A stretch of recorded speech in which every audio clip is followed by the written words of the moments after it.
313장 찬송하십시다. 313장.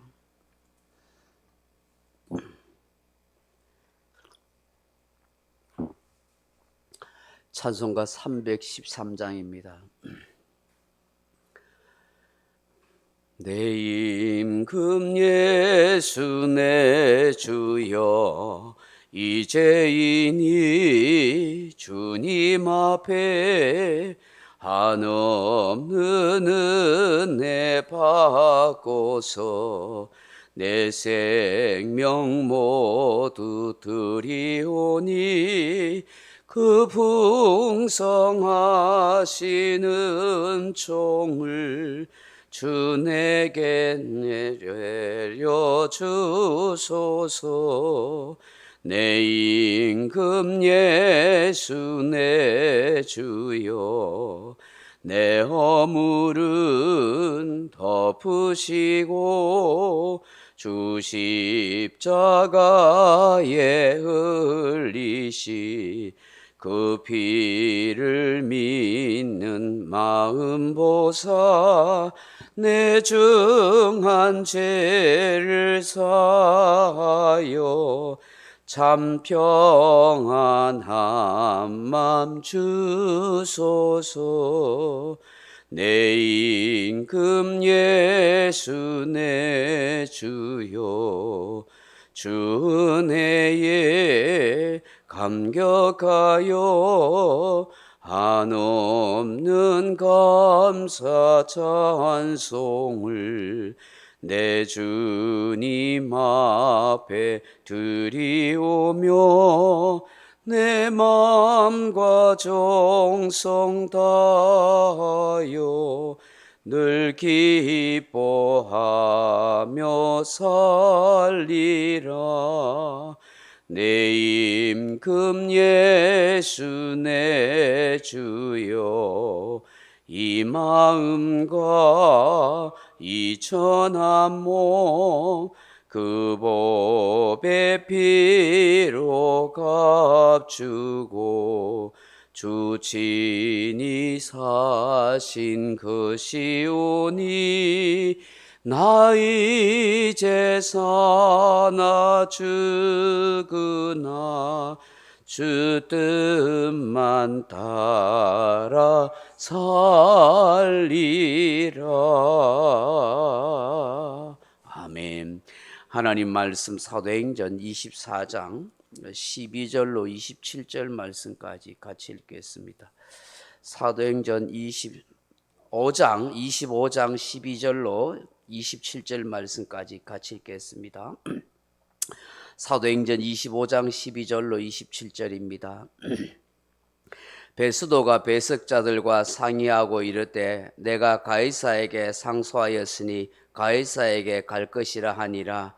수일 후에 아그리빠 왕과 버니게가 베스도에 문안하러 가이사랴에 와서 여러 날을 있더니 베스도가 바울의 일로 왕에게 고하여 이르되 벨릭스가 한 사람을 구류하여 두었는데 내가 예루살렘에 있을 때에 유대인의 대제사장들과 장로들이 그를 고소하여 정죄하기를 청하기에 내가 대답하되 무릇 피고가 원고들 앞에서 고소 사건에 대하여 변명할 기회가 있기 전에 내주는 것은 로마 사람의 법이 아니라 하였노라.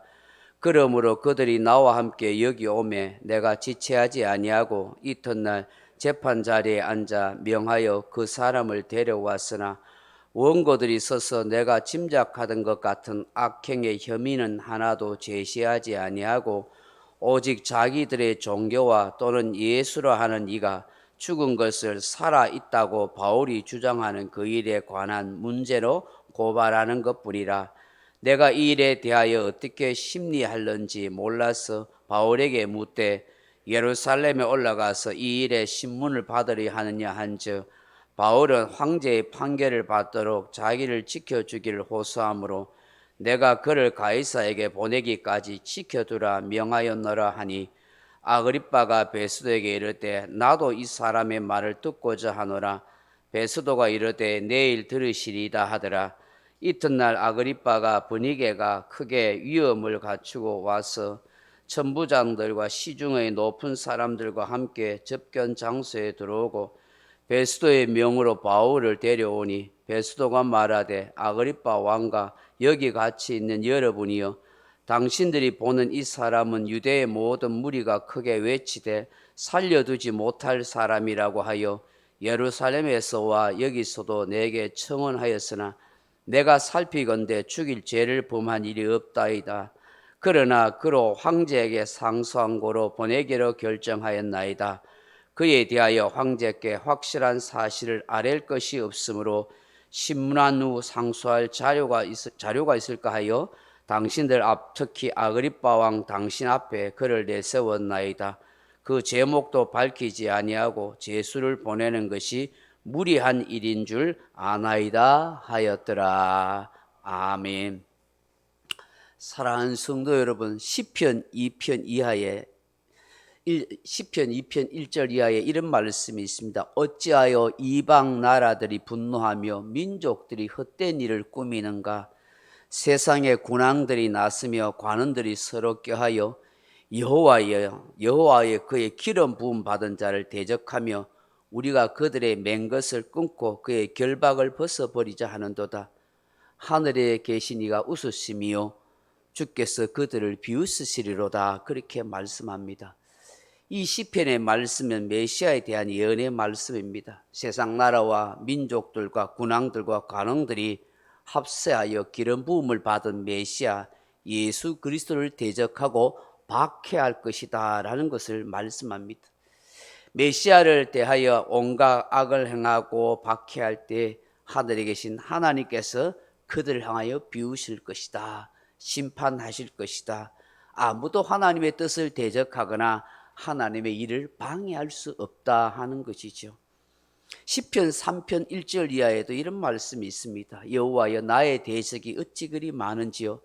일어나 나를 치려하는 자가 많도소이다. 많으니이다. 많은 사람이 나를 대적하여 말하기를 그는 하나님께 구원을 받지 못한다 하나이다. 여호와여 주는 나의 방패시요 나의 영광이시요 나의 머리를 드시는 자니이다. 다윗이 아들 압살롬과 그의 부하들의 반란으로 쫓겨가면서 슬픔 중에 지은 탄식시입니다.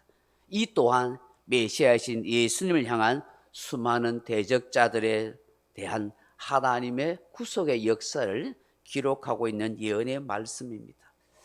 사랑하는 성도 여러분, 세상 나라와 민족들과 군왕들과 관원들이 이처럼 메시아이신 예수님을 대적하고 박해하는 역사가 있듯이 믿음의 성도들과 교회를 대적하고 박해하는 사단의 역사, 또 수많은 어리석고 악을 행하는 사람들의 역사가 있습니다. 기독교 역사가 이것을 증명하고 있습니다. 기독교의 역사는 박해의 역사라 해도 과언이 아닌 것입니다. 오늘 사도 바울도 마찬가지입니다. 대제사장들과 바리새인과 사두개인 율법사 등을 그리고 로마 관원과 심지어 이 아그리빠 왕까지 합세해서 모욕을 당하고 온갖 누명과 박해를 받고 있습니다. 지금도 말도 안 되는 억울한 일로 갇히고 모욕을 당하고 있습니다. 총독 베스도는 여전히 바울이 죄가 없다는 것을 알면서도 감금하여 풀어주지 않고 있습니다. 유대인들의 환심을 사기 위해서 붙잡고 있는 것입니다. 바울에게 만약 로마 시민권이 없었다면 바울을 무죄 방면으로 내주기는커녕 벌써 예루살렘으로 보내어 그 유대인 뜻대로 하시오라고 그렇게 하면서 살인자들에게 넘겨주었을지도 모릅니다. 그렇지만 바울은 로마 시민권의 권리로 로마 황제에게 재판을 받겠다고 상소하였습니다. 사실 상소될 만한 사안도 아닙니다. 로마법을 어긴 것도 아니고 단지 유대인들의 자기 종교 문제, 예수 그리스도가 죽었다고 살아났다는 이 사실을 말하는 것 때문에 그렇게 한 것입니다. 상소할 내용도 없습니다. 바울이 뚜렷한 죄를 지은 것이 없기 때문입니다.